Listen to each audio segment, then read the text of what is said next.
Hi, everyone. Welcome to the New Work by Design podcast, where we discuss how to create fulfilling workplaces. I'm Manuel, and my guest today is Steffen Behn. My conversation with Steffen centers around performance evaluation and profit sharing. I've known Steffen since we first met at an org exchange in, I believe, 2017, which was an exchange format between progressive companies. He later hired me at Kartenmacherei, where he had stewarded the company culture, and we worked there together for about 5 years.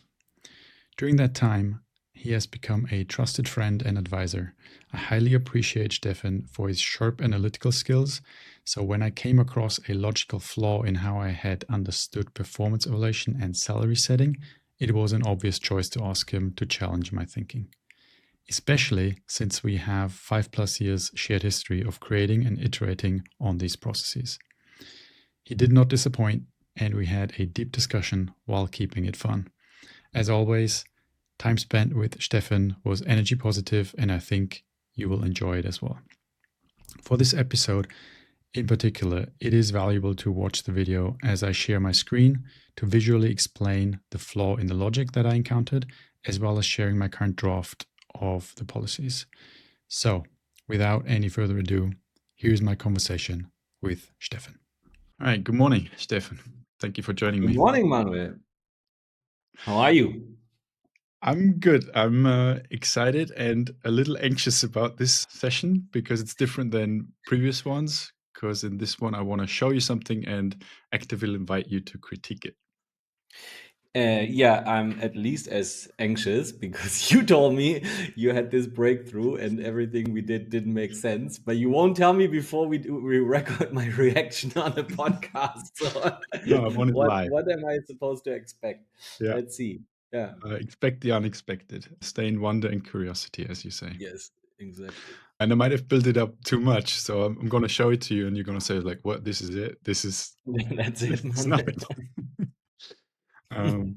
Anyway, so I thought to start us off on a light note, I would ask you an intro question, and the one I came up with is, how much do you love setting up a performance evaluation process?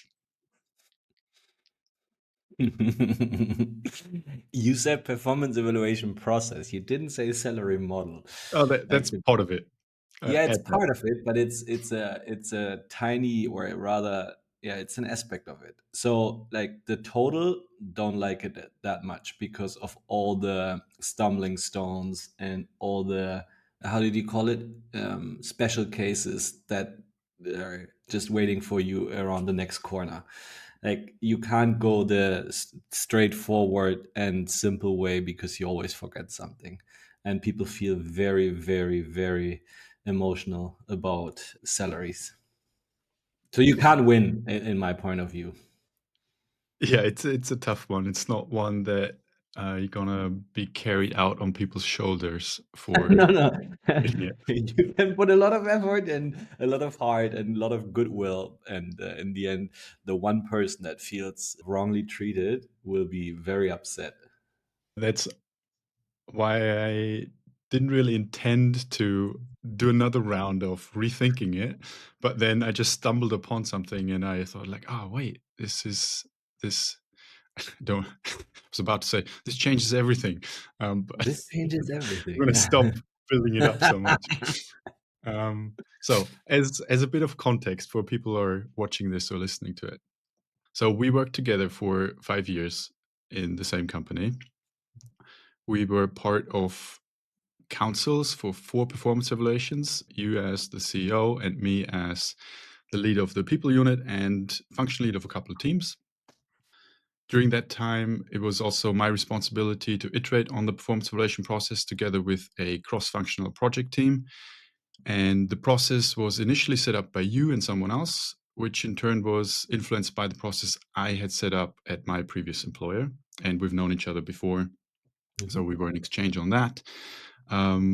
So that just as a preamble of we've got some shared context to talk about this. Yes. Yeah. Some joint history, let's call it that way. Yeah. So I think in total I have done 8 iterations on this process, and this is going to be the ninth. I lost count. Yeah, I Yeah, think we no, started in I haven't. 2017. It's the burns to my brain forever. So, how I would like to start is I'll share my screen. It's actually quite simple but I think it's much easier to see than to understand verbally. How I stumbled across this was I was thinking about profit sharing and how it fits into performance evaluation and salary setting. So to make sense of it, I tried to draw it as I like to do. I surprised. So the way I drew it was, right, we've got people, right? And we've got the organization or the company. Let's call it the company. And what we always did, and what I also know every other company is doing, so we look at the people and we look at their performance. That's interesting that you say it like that. Because I've learned that not every company looks at the performance. I think that's already like a fundamental decision that you have to take once you go that route. You have to actually make sure that you are aware what you want to pay and what you don't want to pay. Yeah, it's true. In But I totally in my agree. bubble, Performance should be. yeah, there's other companies that do it differently. Basically, in our shared history, how we've done it was this. Okay, so people, we evaluate their performance, and then the company makes a certain amount of profit, and that usually has an impact on how much budget there is to distribute for salary setting and rewarding that performance. Although there's not a direct correlation, the budget for the salary increases is usually set ahead of time for budgeting reasons. But I think the general correlation is so there is a performance, and that ideally adds up to a profit that the company makes, and then the company rewards performance increases with salary increases. And we've always done it with leveling people on a certain scale. So that is what goes back. Mhm. And so then I thought about, right, where does profit sharing fit in here? And that is when I noticed that there's a key difference here between the things that are depicted here. Because whereas both performance and profit are volatile, right? They change. They Someone can performing well one year and then perform low the next year. And similarly, the company can make a lot of profit this year and then a pandemic comes along and suddenly profit goes down potentially. So those two are volatile, but this salary and level is stable, right? You can't go down on that because you can't decrease Yeah. people's salary easily. And that is when I thought, wait, but if we change this, if we bring in profit sharing, then we can actually make this align Totally. more. So if we put salaries aside for now and we just say, all right, we value performance and that adds up to a profit. And then if we have a model, we can share this profit. If there is a profit, you get a piece of the cake. If there isn't, then there is no cake to share. So it's clear that that is volatile as well. And then the question is, well, what is equivalent to set the salaries on? And the thing that seems pretty stable is people's skills. Usually, once you learn the skill, you keep it. At least if you keep applying it. But they're definitely more stable than performance. And if we want to draw a similar graph than over here, what that translates to in the company is capability. Right? We are capable of serving our customers. There is no guarantee, but we know with all those skills, with the people we have a certain capability to address our market.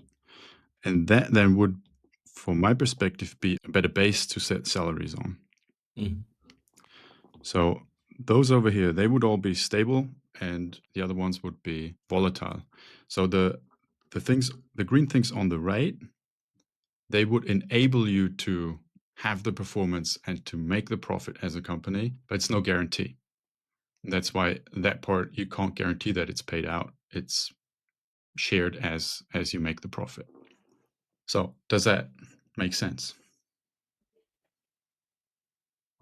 Yeah, I mean, totally. Like the part that I really like is the combination of these two that are interlinked in terms of changeability, or I don't know what the right term is, and then split up the thing that, I mean, the point that you made, right? If you once change the level, you can't change it back, but performance, either of the company or the individual, can totally change, and it's most likely to change if you're real, right? It can't be foreseen. So on the base level, it makes total sense. I have a bunch of questions though. A budget question. A bunch of A questions. A bunch budget of questions questions. well, always, but Oh, good. I take a bunch rather than a budget. yeah. um So what are you still at, like at the fundamental level of this, or have you given some thought to like a good split for you would be in between? Like, I mean, what I would say is like the right part is the fixed white, right, and the left Mhm. one is the flexible part. Yeah. I So have have you given it some given? thought, and I created two concrete policies that also have numbers in them that are Okay. kind of now ideas, and I need to test them with like people Mhm. talking like you.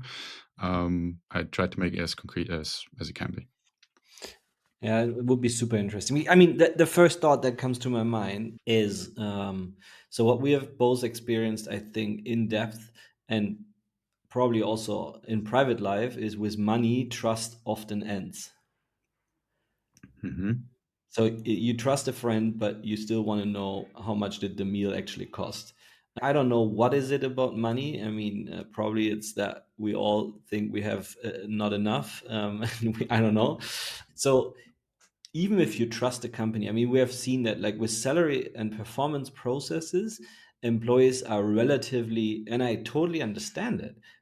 I'm not judging it, right? But they are relatively, have relatively little amount of trust. Um, so like the whole left part, as um, in a utopia, as much as I support it, I haven't found a way yet on actually agreeing and making transparent what profit really means, Mm. for the individual. Because I mean, we all know profit isn't profit. Like there is so many financial terms being thrown around in corporate world, that you can basically create the statistic or the number that you actually aim for. So that would be, I would be super curious about that. And the second part that I would love to discuss with you as well is, so there's super different personality profiles, right? And the one that is rather about risk aversion, we have seen that like they over prioritize, they would in this system probably over prioritize the right versus the left. Mm. So the fixed thing, because they say, yeah, we never know, right? And in 2020 those folks would have been right. Yeah. um, yeah, so that I'm curious about those two things and probably many other things, but those are the two things that come from top of my head. Well, good, because I've got answers to both of those. Yes, I knew it. Well, And we did not talk about this before. no. Well, actually, so the first one, I mean, you made a very concrete question that I haven't thought about. Is like, what do you consider profit? Is it EBITDA or is it something else? That I haven't specifically thought about. But the part that I was clear on is, in order for this to work, you need financial transparency. People need to understand the numbers, and people need to understand where the money goes and where it comes from, and Yeah. what do we consider,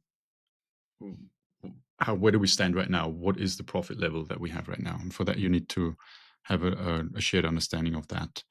um, but I left it at that, like you need to provide where the CEO or someone who has those understands those numbers needs to convey it to everyone else. Well, let's jump into the profit sharing. So here is the way I wrote it down now. So I divided the policy up in what's the purpose, what's the context, then there's the guidelines, that is the actual policy, and then there is some responsibilities and a corner case, and we don't have to talk about the corner case. Extended leave, very interesting corner case. Yeah. What was the corner case? Yeah. Well, Extended leave. then maybe we will talk about it.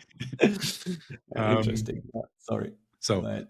the purpose that I wrote on top for profit sharing is Mhm. a clear and equitable framework for participating in profit sharing that fosters entrepreneurship. Um, Reward the more volatile performance-based contributions that can vary from one period to the next, reflect dynamic aspects of your work, such as innovation, short-term impact, and current achievements that directly drive our business success.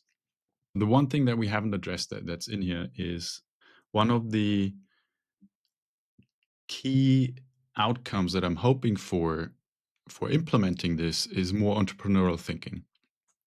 And the example that comes to mind for me is uh, like every team I ever worked with, they always ask for we need more people so we can achieve all these tasks that we think we have to be doing. And is Yeah. often what I usually reply is like, well, more people is not often not the right answer. How about more strict prioritization? What can you leave out? Because more people bring more complexity. But that would already mean that the people that you're talking to in this example are already experienced slash reflected enough that more people won't mean more profit for them. Well, and here's hopefully where that comes in. Um, so my hope is when there is financial transparency in terms of how much as a company do we pay in salaries, where Mhm. does the profit come from? Uh, you can then have a better judgment call of, well, adding a new person here, will that person actually pull their weight in terms of creating as much profit as we already do or even more? Mhm. Because right now, I don't think people have any chance of doing that. So they only see Sure. the work part, where it's like, well, we need to get all this work done, so of course we need more people. But does it make business sense? Is not something that crosses their mind at all, and it can't because they don't have the necessary information. Mhm. And I'm hoping that providing this transparency and also giving them a stake in it is like, well, I want to have a profit share at the end of the year, so I'm going to think twice if adding another person makes sense here. Yeah, again, if you go one level deeper, you need to understand that let's say, let's make a very simple mathematical example. Let's say somebody earns 50K, or let's say even the person costs 50K, right? And make it even simpler for the company, including everything.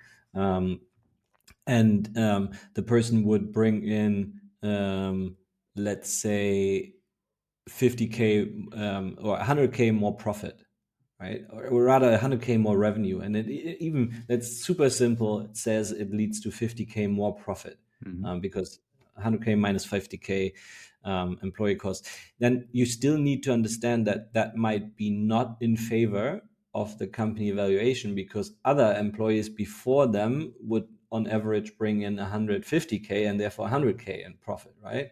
So like it's not even there. It's as simple as the person just has to pay their own worth, kind Mm. of, right? Yeah, but the direction, I love it. Yeah. Yeah. Yeah, definitely. And I don't think everyone will get there, but I think it will start the the thought process. Does this make sense? And then it will be a distribution of some people will understand this more and others will understand it less, and that's fine. But I think it's or what I'm at least hoping for is that it makes people think about this and not the default answer is we need more people. Anyway, so and as context, this policy only covers the profit sharing and the performance part of people, and then the more uh, stable contribution factors like competencies and tenure are covered in the salary setting that we can then look at afterwards. So then the guidelines would be, so I think first of all you need to allocate how much profit you want to share. and I threw in 25% will be distributed. So that's the pool we have of money to distribute amongst everyone. For me, that's a recognition of people's contribution to the success the company has. And I think that will have very positive psychological effect, as in, I'm not just working for a paycheck here and someone else gets rich. I get a piece of the cake. Yeah, I would even add the other perspective of the mean shareholder. Um, um, like there is even an additional advantage in my point of view. So like now what often is being done when you look at a company, you look at what is payroll, right? And you see as payroll as something unfixable if you don't restructure. So let's say there's 1 million in payroll each year. Like if any investor would look into this company, they would say, okay, that's like a fixed cost that you can't change. Even though the business wouldn't develop as expected in 1 year, payroll wouldn't change. And here, obviously, there's an advantage then because payroll would suddenly not be as fixed anymore because it would be highly dependent on the actual company's success in that year. So if something else doesn't go as planned, payroll at least, and we will come to that later, probably, yeah, Yeah. down there, will be affected as well. Yeah. Yeah, exactly. So 25% be distributed, 75% are reinvested in the business to ensure, further growth and such. Yeah. And then the next question is, who participates and how do you participate? And there's, a lot of different ownership models out there, and I wanted to keep it as simple as possible. So I would just do profit share. I wouldn't do holding actual shares and, doing contracts like that. There would just be a profit share I mean, contract. it comes with an obvious significant disadvantage, right, in terms of taxes. What comes with a Like disadvantage? if you only do profit sharing, it's income tax. It is. Yeah, If yeah. you would actually hold equity in a company, then you would have like a significant tax advantage there. Yeah, that is the downside. It's just a very unfavorable legal setting in the EU, I would say, that we have to face right now. Because I mean, I really love that you up there say uh, fostering entrepreneurship, but yeah, you don't get paid like an entrepreneur if you show entrepreneurship. Yeah. Yeah.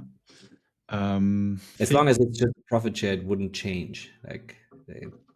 And for obvious reasons. Otherwise, every company would declare every salary as a profit share, and then suddenly you just have yeah, to pay yeah, yeah. 20, No, 28%. it's still considered your salary, and you Yeah. pay the Yeah. the taxes on that. I also thought about, if you did actual shares and then you pay the 25% when you make a profit with an Tax investment. on gains or something like Yeah. that. So you would only have to pay 25% in taxes on that.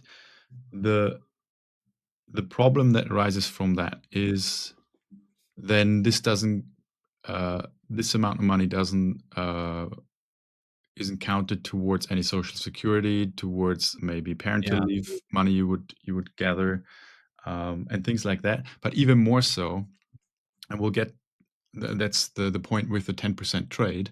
So the way I would set it up is, I think if you have this potential upside, there should also be a potential downside, right? So what's in it for the company to do that?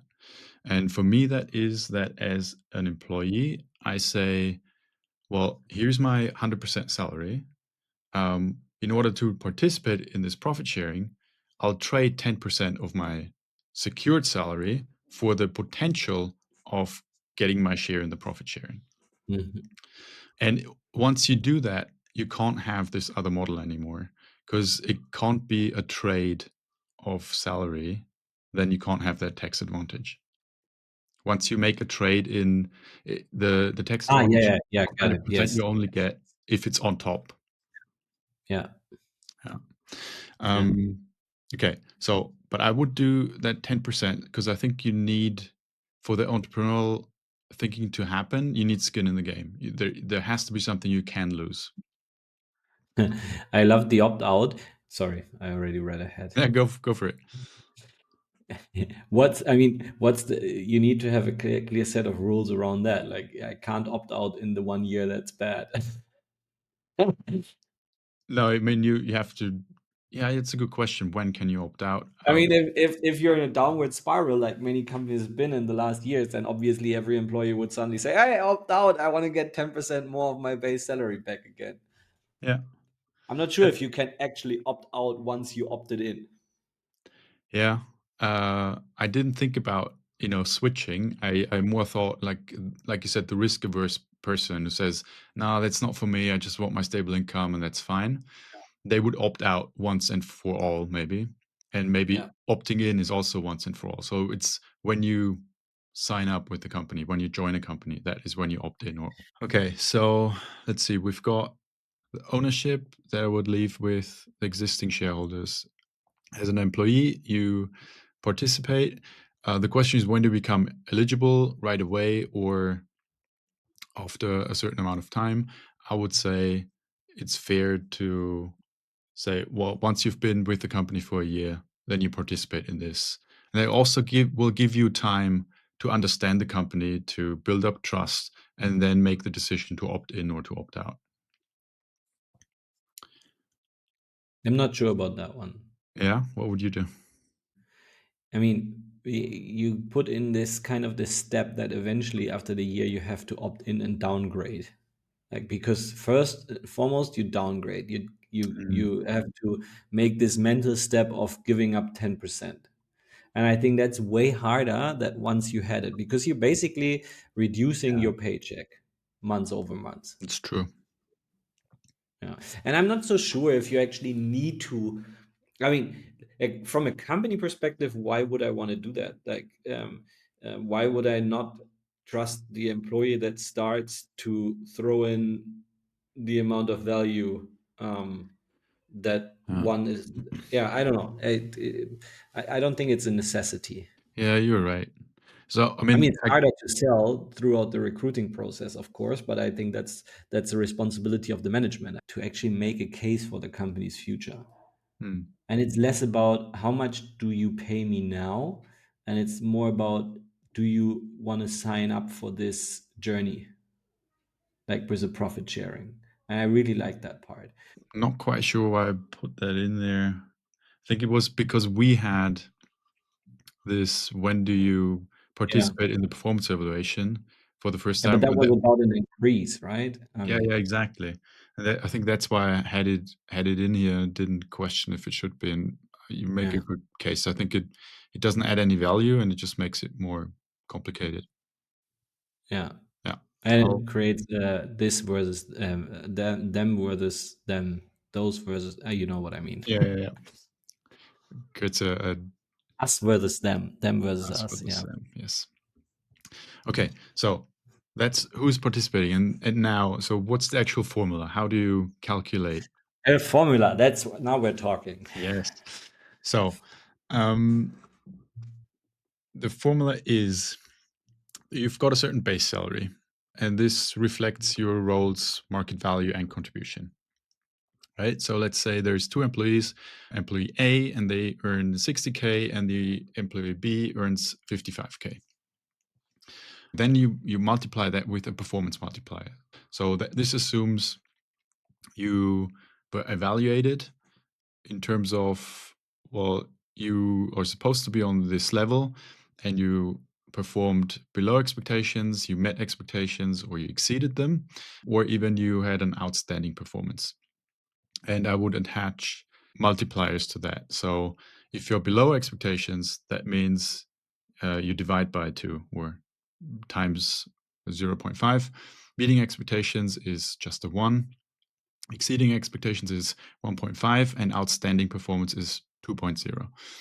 So you take your base salary and you multiply that with that factor, and that gives you so-called profit share points. So in this example again, if employee A was below expectations, then with their 60K base salary, you would multiply that by 0.5 and you end up with 30,000 profit share points. Employee B was above expectations. So you multiply their 55K with 1.5, and they end up with 82,500 profit share points. And now you get to the distribution. So you divide the profit proportionally based on the total points of all employees. For employee A, that would mean their profit share is, assuming there is a distributable profit of 500,000, you would take those 500,000 euros times their 30,000 profit share points and divided by all the profit share points they are, right? I think there is a mathematical error there, Manuel. No way. Where? I no, not in the not in what you've written, but in the logic. Like, let's say Okay. there's 100% here. By There's this, you what? would spend more. Let's say there would be 100% year. I don't know, like 100% performance, no overperformance by the company. Like that. Let's say there is this system doesn't exist, and then we have an expected profit, and then we put this system in place, and we reach exactly that profit. Mhm. Then the company would pay more in salaries because the 10% does not equivalent the profit that you're sharing. The 10% that are traded. Yeah. Yeah, yeah. I mean, if the Yeah, but company the makes more profit, 10% by then yeah, everyone's better off. no, because the 10% always is smaller than the 25%. No, No, why? not always, you're right. I mean, yeah, uh, I think you would have to run calculations and Yeah, see, is the 25% profit share and the 10% trade of salaries, is that does it yeah, that match them that up? needs to match. Exactly, yeah, right. But the It's a goal is not to make them the same, right? I mean, the base needs to be the same, kind of, right? And then you would expect performance to increase and therefore the profit share to increase. But there needs to be some kind of a leveled field. Otherwise, it's just the company give everyone keeps on doing exactly what they're doing, then they would suddenly earn way more than the market would pay them anywhere else. Yeah, just because they joined a successful company that distributes profit. Yeah, but I I think it's okay that there is a markup because there is a risk attached as well. Yeah. But the markup and the risk need to be leveled, in my point of view. Yeah, there should be a reasonable correlation. Yeah, Yeah. exactly.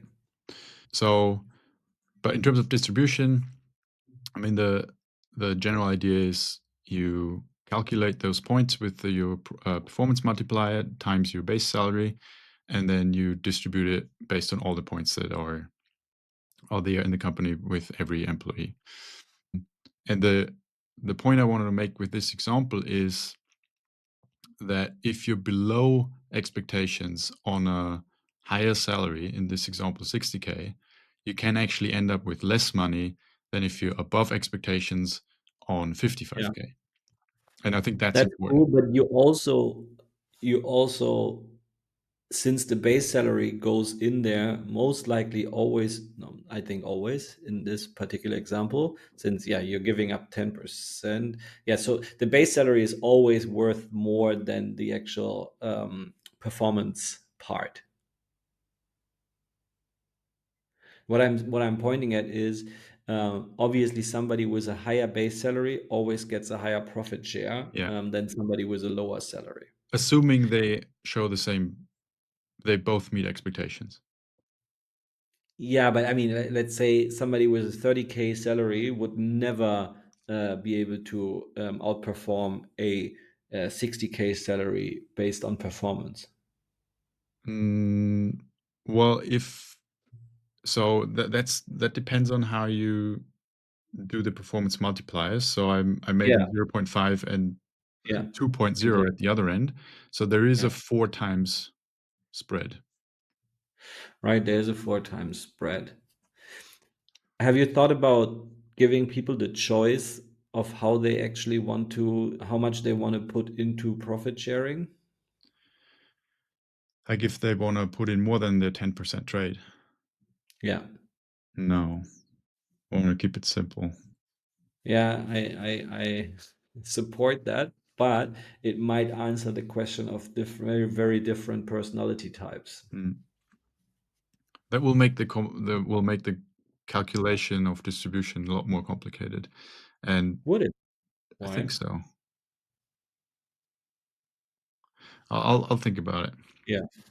Okay. Anyway, the main point here was that I what I really like about this part is that for the first time and the only time I've ever seen, creates an incentive to be correctly leveled lower rather than always striving for, "Oh, I wanna personally reach the highest level I possibly can, even if I have to fake something, or if I choose peers that evaluate me favorably just to get to a higher level and with that higher salary."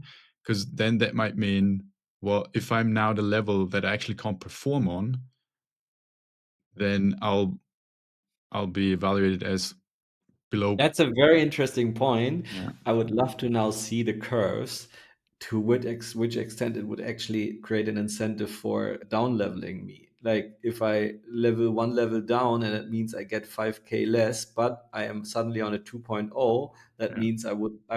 So I think that you need to do some mathematical analysis and magic in order to find the right numbers. But yeah, I like that part as yeah. well. Well, I was hoping I'll show you this and then you do that.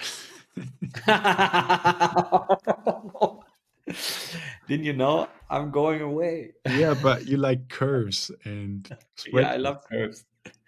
I love curves Uh, and mathematical models. That's true. okay, so but anyway, I thought that was a nice side effect that suddenly it creates an incentive to be correctly leveled rather than just as high as possible. Again, you need to understand the system. Like it's kind of the pretext to almost everything, and I love the system that you've thought of. But kind of the pretext to almost all the coolness of it is that you need to understand it. What does that mean? Understand the system? So, I mean, what you just said, right? In order for me to understand Oh, that a lower level would actually be better, I need to mathematically understand that there might be a positive effect. I mean, look at where people put their money. They put it on their bank account. It seems like they don't understand math. or they just don't want to take care of it. Yeah, they don't want to take care of it, and there's risk attached, Yeah. etc. Yeah, But yeah, so your point is for me to have this incentive, I need to understand how this works. yeah, Yeah, exactly. absolutely. Yeah, And then the next point is about the distributable profit. So obviously, the bigger the company profit, the higher the pool of money that can be distributed. And I wanted to show both examples, like let's say the company makes twice as much profit, so 1 million instead of half a million. That means the profit share goes up. And then in this case, even the person below expectations actually ends up with more salary in yeah, total than they had with the 100%. But then the second example is, so let's say there's a really bad year and there's no profits at all. That just means everyone ends up with 10% of the salary they could have had. And that's part of the risk taking they do. yeah. And I think, like you said, people need to be aware of that. This is what you're signing up for. There is a potential upside, and that upside can get really big, but there's also, you can lose the 10% that you have been trading. Yeah, it's interesting because like often in financial systems, there is no number for the risk. And here you would also need to actually define a number for the risk in order for you to make sense of if it's a good investment or if it's a bad investment. Like if you say you invest into MSCI World 500, right? What people tell you is if your investment horizon is just long enough, it's always positive. But I mean, there is a there is an actual risk, but nobody tells you. You know that on average, your money will gain like 6-7% a year in MSCI World based on historic data.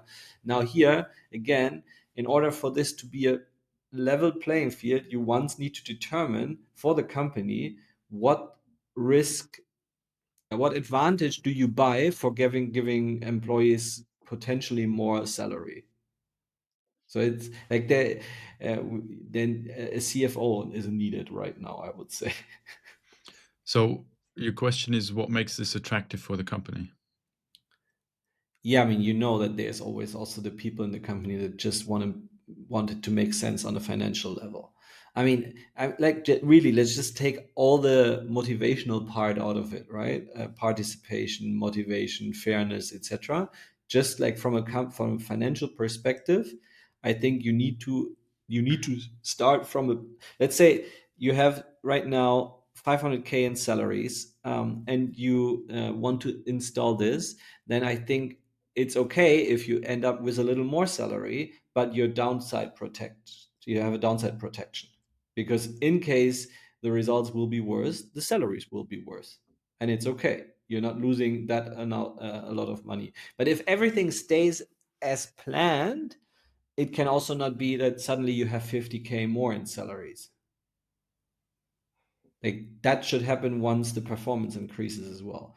It's really determined on what is your base year on when you do this switch. Are you performing on an expected level, or are you performing low right now? And then based on that, you build a huge payroll in the future. I just love the mathematical implications of it, but probably it bores other people. All right. Then the last point is, the total profit share points. And oh no, there's actually an interesting point here. Once you've done the evaluations and you multiply the base salary with the performance multiplier, you end up with a total amount of profit share points. And again, if you understand the system, suddenly you have an incentive not to just rate everyone above expectations or in a good way. Yeah. Because what we've experienced is people have are hesitant to rate someone low because they don't want to be the reason they earn less money. But again, with this, if you understand the system, you realize, well, if I just evaluate everyone above expectations, that's unfair to the person who actually performed better because I'm taking away some money they could have had and actually earn or deserve. I mean, to some extent, that was already like that in our system before. It's just people don't see it, right? Exactly. Yeah. So the question is, would people see it here? I think You there's need to have there's a some. slight difference because yeah, even though we said our salary increase budget for this year is, let's say, 5%, then we might do the all performance evaluation, and then we might still go and say, oh, this year we have to spend 7% because this is the Mhm. result of the evaluation. But here it's clear that 25% of profit, that's a Yeah. fixed number. Yeah, that's true. It's funny because I immediately have the naysayers in my head that said before everybody would just evaluate everyone positive, even though it was never the fact. We've always had if you're ever on a conference or a talk or anything, or even in a one-on-one conversation, what's the first question that everybody asks? Yeah, but isn't then gonna just evaluate everyone just favorably because everyone does a deal with everyone? And the result was always no. People give themselves critical feedback. Now here, obviously, now the question from the naysayers would be, but isn't now gonna everybody evaluate everyone bad because it's for their own profit? No, I don't think it would happen. Yeah. Yeah.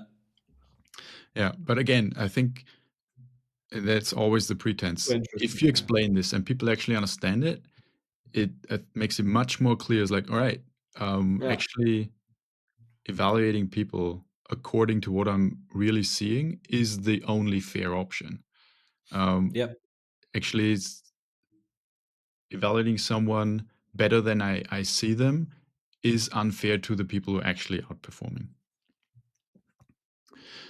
Yeah.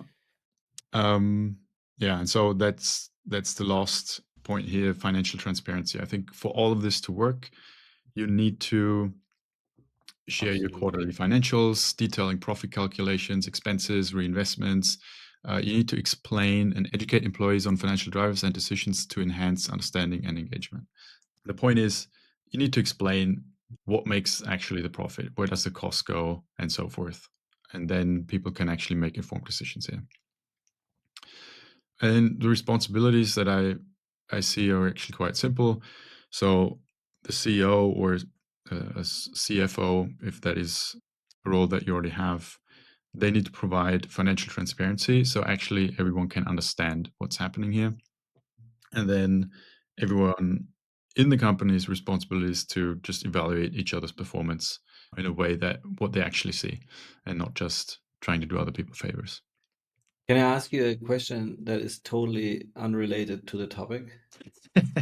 Yes. The way I know you, Yeah. there's probably some wisdom why you call it corner cases and not edge cases, similarly to why you call it good practice versus best practice. So what's the logic behind corner cases? I don't have a reasoning for that. Oh I'm no, sorry. I thought this was like a typical manual. No. Oh, I thought Corner I was. case, edge case. Nah. Sorry to disappoint. I only know it as edge case, so I find it. I thought I don't know. I already tried to figure out if an edge is too edgy and a corner is round. I don't know. Like No. no. I'll Okay. well, but now we'll look it up and I will Now I'm form an opinion disappointed. on that. But so far I haven't. Cool. Okay. Um, and I'm definitely gonna leave this in. Uh, okay, so you said you wanted to talk about the corner case. So I was thinking someone who goes on extended leave, like a sabbatical or even parent leave or an extended sick leave, should they still participate in the profit sharing? And my stance right now is no, they shouldn't. Because the way the I mean, logic is built up is I honestly, I would leave this to the legal folks. I honestly like the legal pay folks. Like there's so many exceptions you need to take into consideration here. I'm definitely not equipped to speak about that. But like on a high level notion, I would agree with you. But then you could ask the same thing. Like they don't bring in performance, but do they bring in skills? No, but that's why we build a social system. So why does that apply to skills but not to performance? Right? I mean, yeah, but I mean that would still be there, right? They then still get all the benefits that they accrued with their salary and the social system around it. But in yeah. terms of profit sharing and the intention behind it, I don't see them I contributing. get the intention, but the problem will be it will be a part of some contract, and the contract will say there is like a rule set on which you get a profit sharing, and the company did profit, so you have the right to get the money. And just because you were sick, I mean, we have a social system, and we don't punish people who are sick. Or so, yeah, I don't know, but I get the notion. Yeah. You're right. You know, it needs to be checked legally if that is even possible. But in terms Yeah. of setup, I think this is the fair one. And yes, just leaving those people on would be more social. So let's discuss and using someone sick is obviously always the hardest one. But let's say someone's going on a year sabbatical. Well, I don't know where hypothetically. you get that idea from. um, should they continue being sharing in the profit for that year, even though they haven't been there at all, and it was their free choice to I go? mean, if you talk about sabbatical, people wouldn't even get their skills being paid, right? Yeah, Like today in a normal sabbatical program, then yeah, absolutely not. No. yeah, and that that is And where I that's where would. again my older idea of investing your original profit comes into play. That's where they should have the chance to actually keep on participating. Like if they invested in the company, so there's obviously a case to be made. What's the profit that the company made 2024? Is it because of 2024's work, or is it because of 2023's work, right? And even 2022 and 2021. Yeah, So that's obviously an interesting discussion, and it's one that also leads into this question. So let's Mm. say one goes on sabbatical, but they did amazing work. Let's stick to our company. They just launched the best photo book configurator in December 2024, but it obviously didn't pay a single euro of profit in 2024, but in 2025 numbers will go through the moon. And then that person is on sabbatical. Like, no, you don't get shit, man. Yeah, Tough timing. I don't know. Like I said, I'm not dead set on that one, but the example came up, and this is what sounds fair right now. Okay.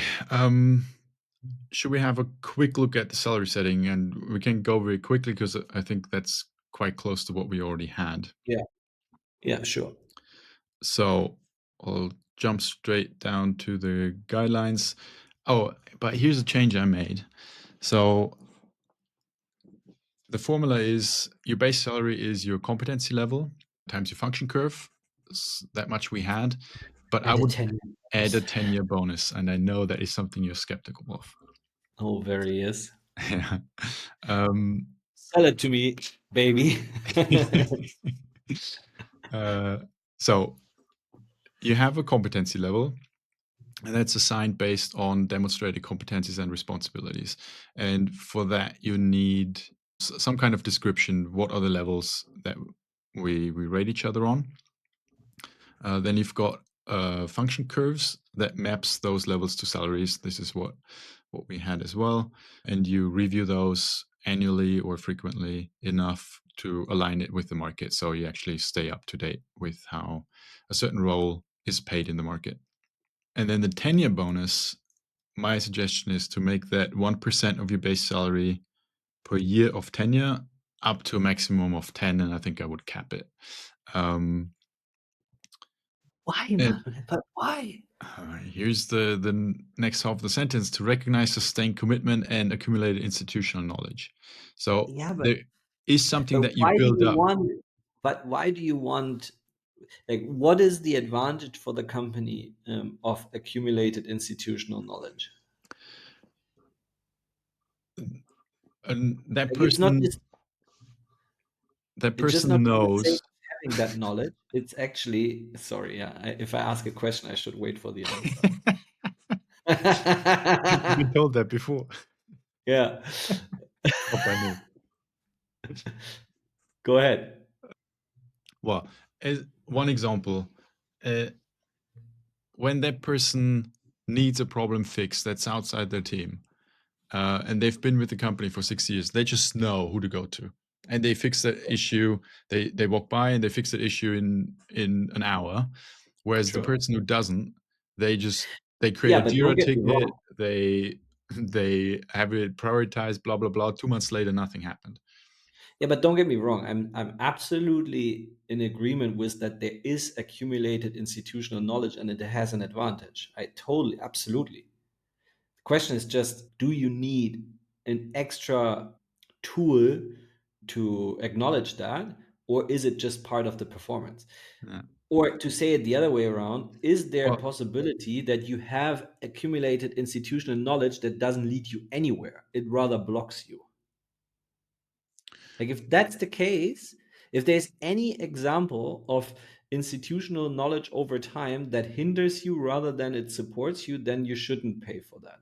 but you just brought up performance. But performance, we leave out here, right? That's the profit sharing part. But well, I mean, it's not left out. You're covering it. Yeah, yeah, but I mean, not in altogether, this it's policy, right? It doesn't affect yeah, your base salary. Well, there is yeah. a So correlation, of course, right?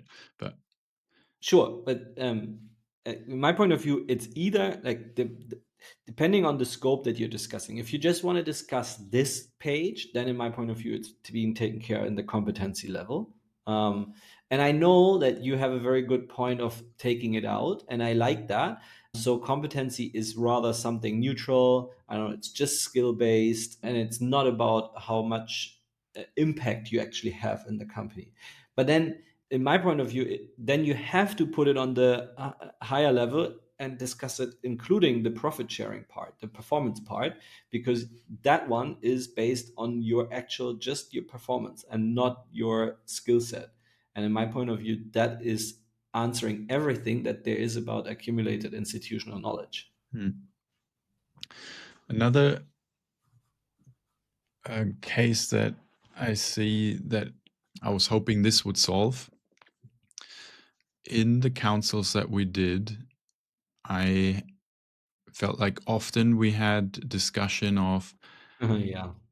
when was the last raise that this person got. I was like, oh, they haven't gotten a raise in 2 or 3 years. We should give him something. And my hope was that we know this covers that. We don't need to talk about that. They get a little bit each year. We don't need to just give them something that then we slap the label of performance on, or Yeah, skill absolutely. increase. I see the point. So my hope was that that would I, erase all those discussions. but I think it's a solution that comes from a pain manual that you're trying to avoid.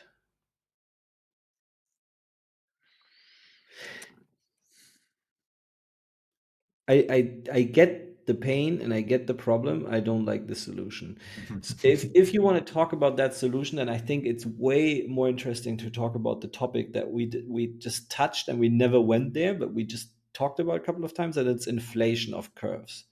I think it's one that should have more impact, and it's one that is almost never being discussed because it's an uncomfortable one. So what I mean with that is, very simply speaking, let's say we have 9 levels and somebody is a level 7. Do I expect the same from the level 7 in year 2020 than in 2024 in terms of skills? And my assumption would be today that salaries increase, but salaries do not just increase because of inflation of money, but also because inflation of skills. So there is, like, I would just expect something else from somebody who or let's say, I had a discussion with somebody the other day, and I expect more output. I'm not sure if I expect more skills, but I expect more outputs. Like, if you use ChatGPT as a very, very simple example, you're expected to create more output. And I don't think that over time we will pay that entirely. So the way you argued for it with the curve inflation, Yeah, and if I translate that in my own words, that would mean you just expect more on a certain level over time. I That think the so. I'm not expectation sure. increases. But that would Yeah. mean you would actually, for the same performance, so if the performance or the output, as you said, doesn't go up, the conclusion would actually be that you should pay less money for that. Absolutely, yeah. Yeah. Okay. And maybe not less money, but maybe the same money, because the curve goes up, right? So the idea is, and you said it you say it here on the page, once a year you check if we're still in alignment with the market.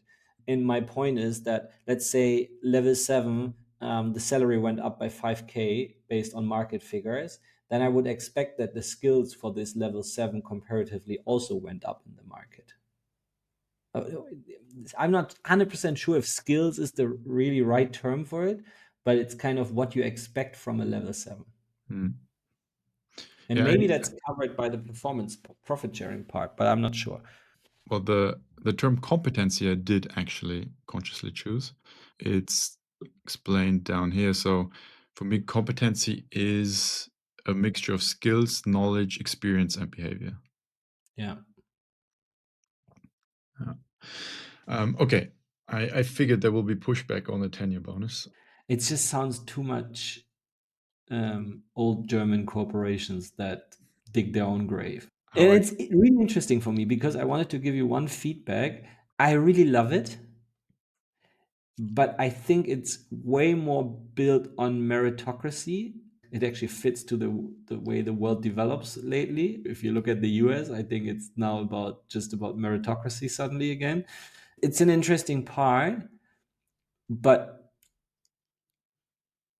I would, like, based on everything we've learned in the last couple of years in terms of psychological safety and incentives not working, etc. So there is a huge positive point about participation. I get that, but I think we can also not ignore the fact that there is less security, so to say, and therefore there might be increased induced stress for people. And would that actually lead to lower performance? So is there a case to be made that this, while well intentioned, actually might lead to lower performance? I don't think so, but it's kind of, I think we're kind of in an interesting space there. Mm. So your point is, in a time of economic growth, this will have a much better impact as in a time of economic decrease or crisis. Yeah, and you don't even, yeah, sure, but you don't even need to make it that big. I mean, let's say there is one quarter that doesn't go by plan. How many people are then gonna spend the next 3 months being in fear if Mm. their financial plan works out for this year? Yeah. Yeah. I mean, that brings up the question if everyone is really an entrepreneurial type, right? Yeah, absolutely, good point. Yeah, Because I mean, you yeah. can answer that question clearly. Not everyone is an entrepreneur. That's why we have so many people being employed. But is this just enough entrepreneurial risk and potential reward that But not will? wanting to go too deep there, but you Yeah, could argue that probably when we're born, every one of us is an entrepreneurial type to some extent, or at least enough that this would be in their favor. But there's like childhood trauma, there is childhood context that leads to people like being different, I would say, over time. And yeah, question is, this in the perfect world would definitely be a way better system. The question is, how far away are we from that, and what do we need to do in order for us to help individuals to see the positive, like to actually strive in such a system? yeah. I think there's a lot of self discovery. I can I can twist that into a positive though. For me, it's an absolute positive. Yeah. No, I mean even the that argument of not everyone is an entrepreneurial type. So this won't fit everyone. I agree. The positive effect of that is hopefully you will attract the entrepreneurial types as a company Yeah. because people are still self-selecting to join and they can leave if or they can decline and say, oh no, this is too risky for me.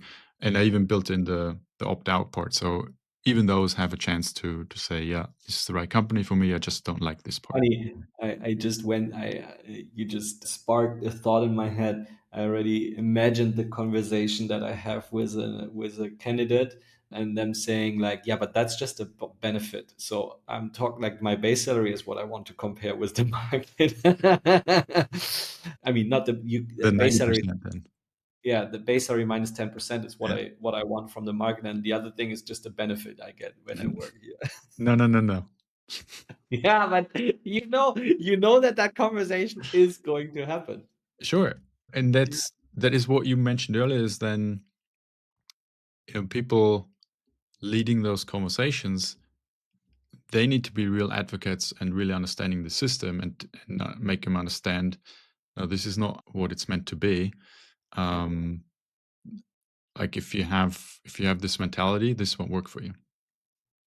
So, I mean, probably if anybody listens to two nerds talking for 1 hour and a couple of minutes, if there's still anybody listening, they might think that I have been devil's advocate the whole time, but like really throwing the devil's advocate in there now. So again, like disclaimer, I really love the idea and I really love the concept, and I think you're onto something. Like the devil's advocate thing, I would say, is what you haven't managed to do is. Like, well, rather, I know what you're always trying to do, making it as simple as humanly possible, but while creating some or solving something with profit sharing, you also increase complexity Mm. significantly. Yeah, for sure. And complexity wasn't something that people were fond of with everything we've done so before in terms of those systems. Yeah, Like, but yeah, absolutely. That adds complexity. My hope is that the benefit of it justifies that. Yeah. Yeah. As you already pointed out, we're already quite advanced in terms of time. Is there anything you would like to add before we wrap this up? I I would just like I think what your main goal should be is to really create an elevator pitch, because I think that's what we kind of failed in the past, to explain both sides why the heck we're doing this. Because what we always learned is things that were clear to us are not abundantly clear to people who don't invest lots of time in thinking about these underlying problems, right? That like a salary model that isn't one where people get more when they scream more has. So what I mean is you're solving a problem that only comes into effect if you're already far down the rabbit hole and people don't even know they have this problem. Yeah. So when you say elevator pitch, who is it for? For the employees? I think for both sides. Who's the other For both side? sides. That's the interesting part. Yeah. So you need to create buy-in from the employee side, and you need to create buy-in from, you don't even need to call it management, you can call it shareholder part. Yeah, fair point. It is the most complex company process there is, right? And I think the two policies already explain it succinctly, but still for people who are deeply in the matter or someone who wants to read up on it, how do we actually do this? But I totally agree that an elevator pitch that just gets the why are we doing this across in just a minute or two or 30 seconds Yeah. would be beneficial. And then ultimately, I think what you did there on the first, on the profit sharing document, I think it would helpful if you clean that up significantly and put all the gray stuff into an actual Excel and then see some curves and some effects and some scenarios. I think it would help the people that need to understand this significantly. Hmm. And I'm not volunteering for that because I'm on a one Say- year leave. so who do I outsource this to? You love to do that as well, I don't. but you're good at it. Yeah, but I don't like creating curves and such. Fine. All right. Let's wrap it up here. Yes. Thank Thank you you. so much, Stefan. This You was didn't you didn't sell it too much. It's actually really cool. I have to good. think about it now. Yeah, I when I drew it up and I was like, wait, this doesn't match. And that instantly bothers me. And then it's like, oh wait, these puzzle pieces don't actually fit that way. You need to sort them this way. Yeah, And I then it think made more I think sense. I think that's kind of, I mean, we got lost 1 hour in discussing details, but I think the magic part is where you put it apart, because that's the base logic that is, in my point of view, the breakthrough. Like connect the parts that are compatible with each other and disconnect the parts that aren't compatible with each Mhm. other. And I think there was a lot of tension around this. And there's a lot of tension around in every council, because there's always this thing of, yeah, but if we give this person now this because they really did perform well, we can never go back from that. Yeah, And there's this huge fear, especially in those times, that your payroll doesn't increase much, right? yeah. Cool. Thanks for letting me be part of that. So now I need a company who wants to try this out. So if you can think of anyone, Yeah, I don't have one. send them my way. Yeah. All right. Cool. Have a good rest of your day.